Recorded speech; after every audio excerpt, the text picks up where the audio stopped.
el hombre inteligente tiene capacidad, ensaya soluciones para resolver sus problemas.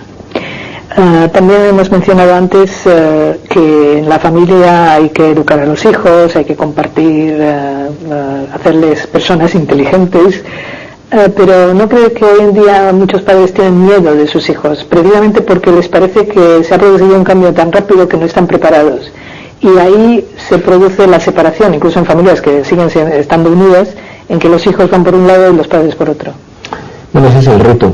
Además hay un fenómeno que yo quiero destacar. Se ha producido en los últimos años un fenómeno en toda Europa y en buena parte del mundo, porque el patrón del mundo, para bien y para mal, sigue siendo Estados Unidos, que es el paso del patriarcado al filiarcado. Es decir, hasta hace unos años en la familia mandaban los padres, patriarcado. Ahora en la familia mandan los hijos. Es decir, se hace lo que los hijos dicen. Entonces eso nos pasa de una relación vertical a horizontal. Eso tiene grandes ventajas, es decir, los hijos tienen más confianza con los padres y al mismo tiempo la autoridad ya no es autoritarismo, sino es una autoridad razonada.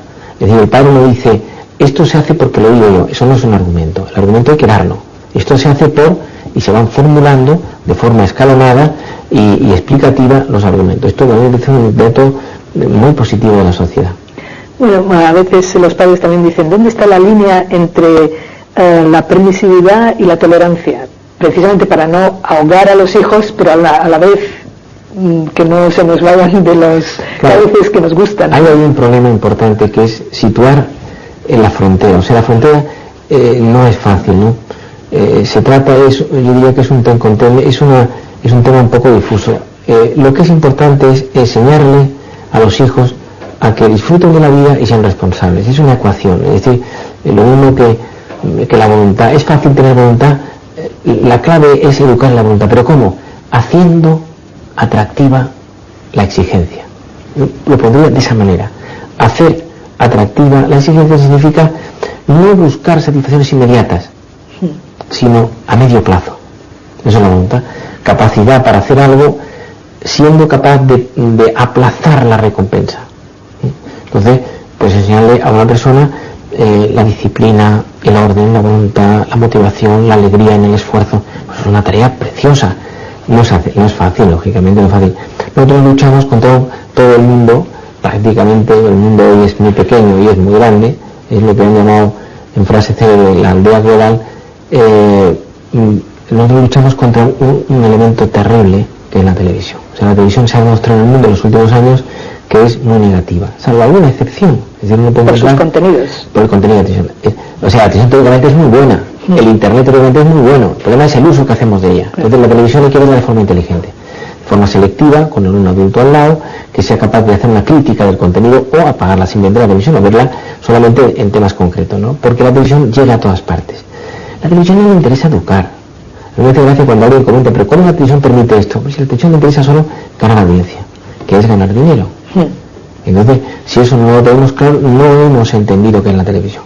Solamente en el caso, por ejemplo, de nuestro país, las públicas pues tienen mejores contenidos. Es decir, nosotros tenemos dos televisiones públicas, una de ellas, la televisión 2, bastante buena. En Italia pasa igual, las televisiones privadas son bastante malas, muy parecidas a las españolas, y las públicas tienen más calidad. Pasa en casi todo el mundo, ¿no? ¿Qué es lo que ocurre? Que si no hay un consenso en la crítica y en la permisividad, pues es la ética del naufragio. Après moi le déluge, después de mí el diluvio. Bueno, la televisión es que es más fácil y hoy vamos a lo más fácil. Claro. O sea, ya no es decir tómale este libro, sino enseñar a la gente a leer, porque realmente supone un esfuerzo, ¿no? Entonces ese esfuerzo, ¿cómo podemos conseguir que la gente vuelva a esforzarse? Bueno, yo creo que es muy importante la educación en la lectura. O sea, la lectura es a la inteligencia lo que el ejercicio físico es al cuerpo. Entonces, si al cuerpo no se le hace ejercicio, a la persona que no hace ejercicio habitualmente, aunque sea joven, no está acostumbrada a eso, entonces no repara la importancia que es pues estar bien físicamente, pues tener una cierta forma física adecuada. Exactamente igual en el campo de la lectura. Entonces, la lectura se trata de dar sugerencias de libros en relación con la edad. El niño de 7 años empieza a leer cosas fundamentalmente gráficas, donde el texto es pequeño, son aventuras, todos somos, en España por ejemplo digo, Roberto Alcázar y Pedrín, el antifaz, el aventurero, es decir, cosas de ese tipo. Y de ahí se pasa ya a un texto. Por lo tanto, ahí hay una gradación que se establece. Es fundamental. O sea, una persona que no le gusta la lectura tiene una gran limitación. Cuando ya uno es mayor, a partir de la adolescencia y la juventud, el primer gran tema es seleccionar bien el libro y ser capaz de apagar la televisión. Esto me parece una tontería. Es decir, ¿por qué? La televisión es la ley del mínimo esfuerzo. Es apretar un botón y uno se deja caer simplemente. Mientras que el libro requiere un ejercicio intelectual. Es decir, hay que esforzarse por concentrarse, por pasar las páginas, recordar el tema por donde uno iba. Entonces, es fundamental que uno mismo se lo establezca. Es decir, eso es como los idiomas. Hace 30 años o 40, el saber idiomas pues era una cuestión de muy poca gente. Hoy sabemos que es importante. El latín moderno es el inglés. El inglés es un idioma muy práctico. Entonces, el estudio del inglés requiere tiempo y dedicación y práctica. Quiero decir que llega un momento que ya no supone esfuerzo, ya es... Claro, entonces hay una primera etapa que es muy dura. A la gente que no está acostumbrada a leer le cuesta mucho trabajo. Es decir, porque no repara en la lectura, es decir, no se acuerda de que leer es importante. Bueno, otro gurú del momento actual es la ciencia, que parece que para la ciencia todo es posible. ¿Eso es correcto? ¿La ciencia no tiene límites? Hombre, yo creo que la ciencia ha demostrado en los últimos 2 siglos unos avances brutales, pero los últimos 40 años ha sido descomunal. Es decir, piense usted lo que ha sido ponerse en la otra punta del mundo en unas horas en un avión. Los trasplantes, hoy ha muerto el médico pues, que hizo los primeros trasplantes de corazón en África del Sur, el doctor Christian Barnard en Grutschur, de Ciudad del Cabo. Es decir, hoy hay un diseño de ingeniería en los corazones artificiales. En psiquiatría acabamos de diseñar en este momento en un grupo de médicos judíos un aparato que cura la depresión crónica que se aplica en la cabeza, que es un estimulador magnético transcraneal. Es decir, el Internet es la última, vamos a decir que es la imprenta moderna, lo que fue en el siglo XV con Gutenberg y Fust en la descubrimiento de la imprenta. Entonces, bueno, grandes progresos. ¿Qué es lo que ocurre? La ciencia siempre va a favor del ser humano, salvo cuando ataca su dignidad. Ahí hay una frontera. Es decir, cuando el hombre deja de ser persona, esta es la diferencia. El animal no puede dejar de ser animal. El caballo no puede dejar de ser caballo. El hombre puede dejar de ser hombre y se convierte en animal. Hay una frontera.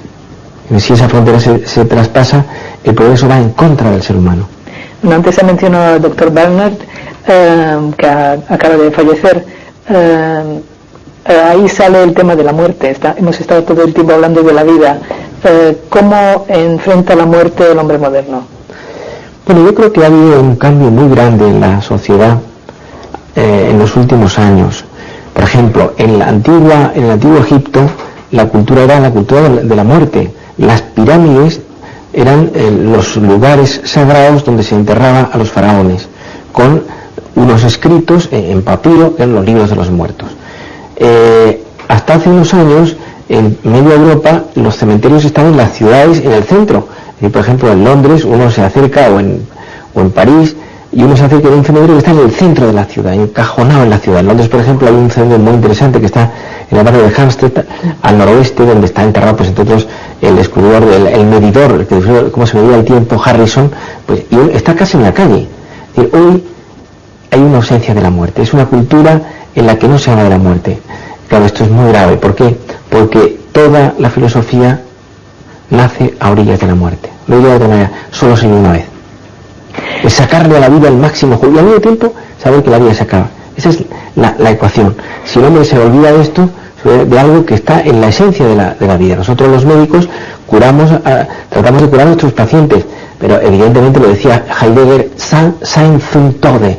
El hombre es un ser para la muerte. Esta es la condición humana, la muerte nos espera a todos. Es decir, es la gran democracia universal que todo ser humano antes o después se muere, ¿no? Desconocer esto, ocultarlo, no hablar de ello, es quitarle un segmento importante a la vida humana. Bien, y finalmente, volviendo al principio, usted ha estado hoy en la Universidad de Navarra y casi todos los días está en alguna universidad, no solamente en España, sino en el mundo. ¿A qué nivel está la inquietud o la curiosidad intelectual del universitario español? O sea, ¿dónde está la gente joven en comparación con otros? Pues yo creo que bastante alta. Yo creo que en España en este momento, nuestro país, se ha producido un cambio muy fuerte en los últimos, yo diría, 20 años, ¿no? Es decir, que yo ahora he estado hace unos días en Londres y me he quedado asombrado. Londres está lleno de españoles. Es decir, aunque ahora, en este momento, hay más españoles en Irlanda que en Inglaterra, porque Irlanda tiene una moneda mucho más asequible a la peseta, mientras que la moneda inglesa está a 270 pesetas, la libra es 200 pesetas, es muy alta. No olvidemos que la pugna, o sea, Estados Unidos y Inglaterra forman un bloque, las dos, ¿no? Entonces, la cultura española yo creo que ha prosperado, la investigación, las universidades. No olvidemos de todas maneras que ya ser universitario es mucho menos que lo que era. ¿Por qué? Porque la universidad se dedica sobre todo a transmitir conocimientos. La universidad tiene que ser algo más que eso, es una escuela donde se aprende a pensar. Aprender a pensar es aprender a ver la diferencia de las calidades de las cosas, a ser más objetivo, a ser menos apasionado, a ser más moderado en los análisis, a tener una visión más universal. Muchas veces, no digo en nuestro país, en otros países ha pasado, hay una visión demasiado esquematizada, demasiado, diría yo, provinciana. Entonces, decía Cervantes en el Persiles, el viajar te hace discreto. Cuando uno se mueve de aquí para allá, uno relativiza la importancia de las cosas personales o nacionales. Y uno